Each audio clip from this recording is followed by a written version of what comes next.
Hello everyone.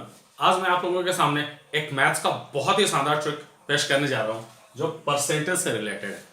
आप सबको पता होगा परसेंटेज का मतलब क्या होता है, लेकिन बहुत कम लोग जानते हैं कि परसेंटेज में फास्टेस्ट आंसर कैसे निकाल सकते हैं।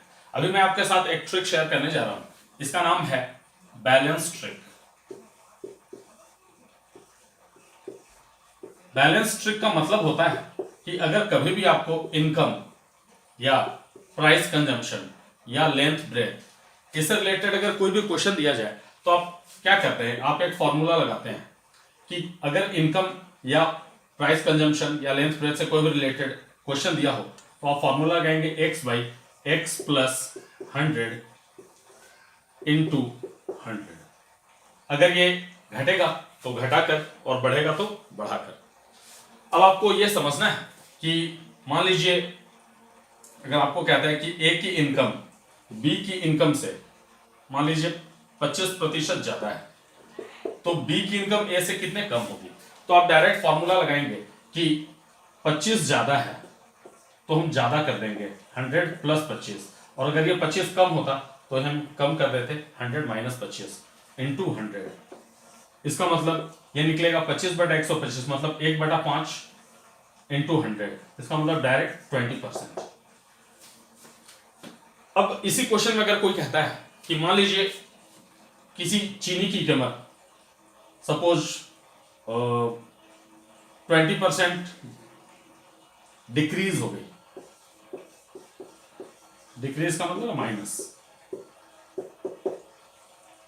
तो उसका कंजम्पशन हम कितना इंक्रीज करेंगे कि हमारा टोटल कॉस्ट सेम रहे, हमारा टोटल एक्सपेंडिचर सेम रहे।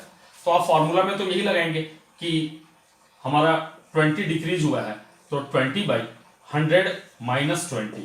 चूंकि यहाँ डिक्रीज हुआ है इसलिए माइनस कर रहे हैं, अगर ये इंक्रीज होता तो प्लस करते इंटू 100, और तब ये हमारा निकलता 20/80 गुने 100। इसका मतलब 20/80 इंटू 100। इट मीन्स 20 100 के 80 और ये 25 मतलब 25%।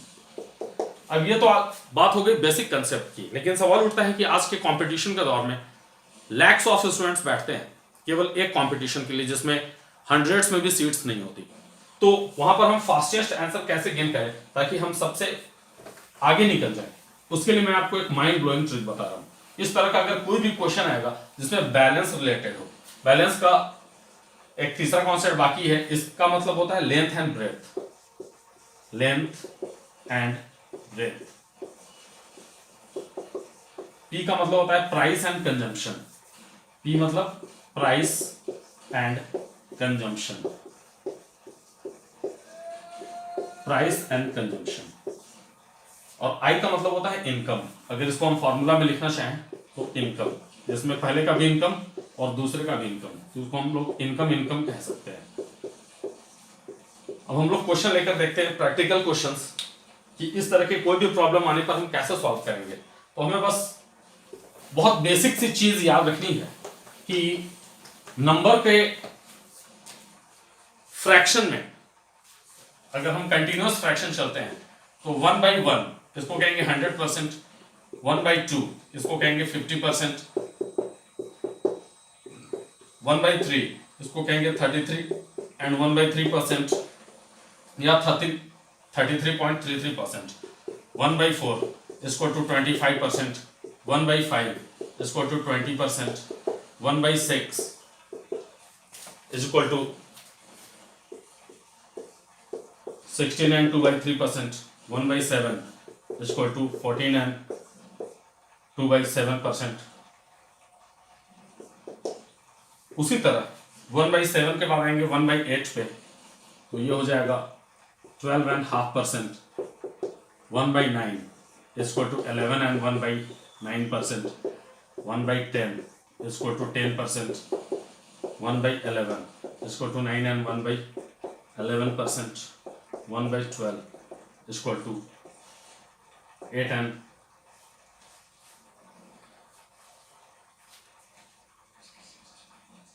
1/3%।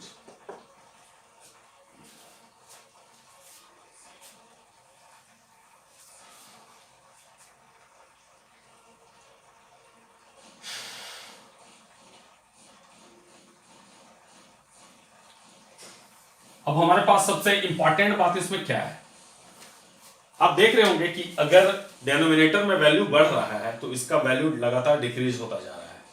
100 के बाद 50, 50 के बाद 33 एंड 1/3, फिर 25, फिर 20, फिर अब इसमें ट्रिक ये है कि अगर किसी भी चीज का इंक्रीज होता है तो बैलेंस फॉर्मूला में दूसरे में डिक्रीज होगा। अगर एक चीज में किसी एक आदमी का इनकम मान लीजिए ग्रेटर है तो दूसरे आदमी का इनकम हमेशा लेस होगा।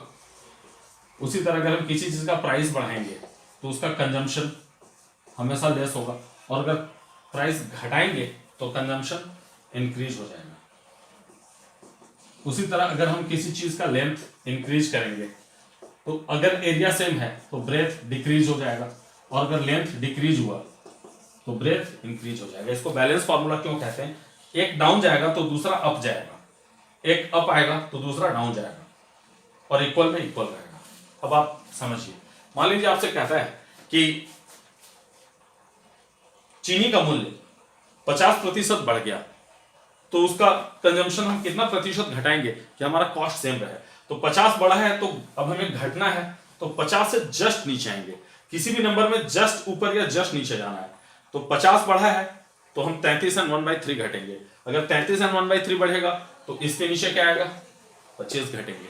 अगर 25 बढ़ेगा तो इसके नीचे क्या है, हम 20 घटेंगे। अगर 20 बढ़ेगा तो 16.2/3 घटेंगे।